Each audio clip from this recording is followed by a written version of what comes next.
Get ready with me for work while I tell you about the time I almost died. You know what's sad too though is that there's like a few times I almost died and I have to like figure out which one I want to talk about. That's kind of sad. But anyways, so this was maybe like 10 years ago. I was in my addiction. And it was a Tuesday night, and I would go to this place. This is when I lived in Southern California.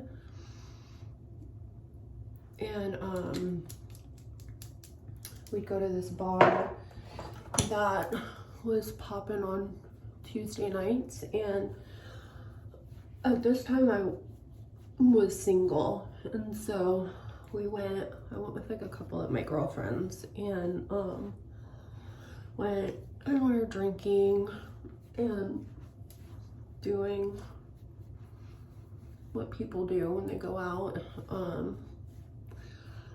I also was involved in like extra curricular activities. And so anyways, I met these guys and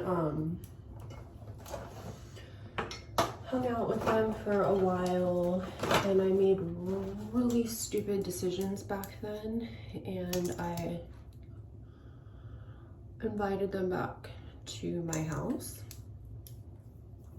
and to like keep drinking and partake in some other activities.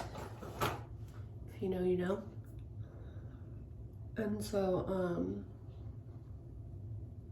came back to the house. We were partying, we were in my room. I own my house, but I had divorced my husband, and so I had roommates at the time. And one of them was home, and that's what saved my life. It's because it was a he. And so got home. Well, first we were hanging out in the living room, and then we went in the bedroom, and then I heard a knock at my door, and it was my roommate, and he was like, "Oh, what are you guys doing?" And the guy was like, that I brought home, was like, "Oh, you didn't tell me you had a roommate." And I was like, "Oh yeah, I've got a couple of roommates." And I could tell was like instantly weirded out by that. And so,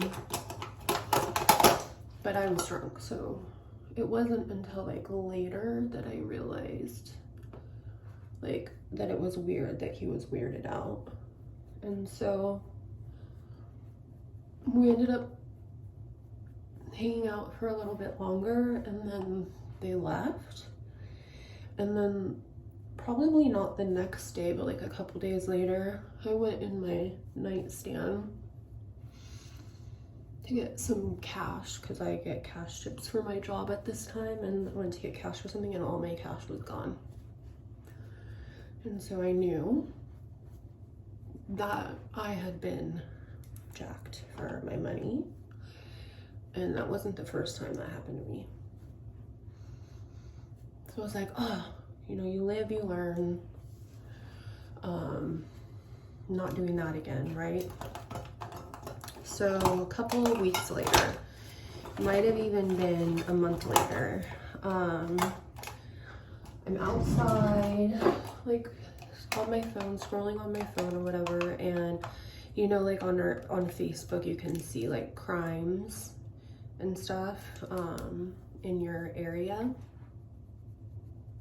Well, I was like scrolling, and then I saw a picture of the guy that had come over to my house. And I was like, oh, that's weird. And I clicked on it to like read about it, and he had went to the same bar, went home with a girl, raped her, and then set her apartment on fire and killed her and her child. I started hyperventilating and crying, and I went over to my mom's house. My mom lived one street like over from me, so I literally like ran to her house and told her what had happened, and she was mad, of course. And I was like, oh my God, I've learned my lesson. I will never bring anyone home again. And that wasn't true. I still brought people home after that. I am so lucky that things were not as bad as they could have been. I really feel like God was watching out for me.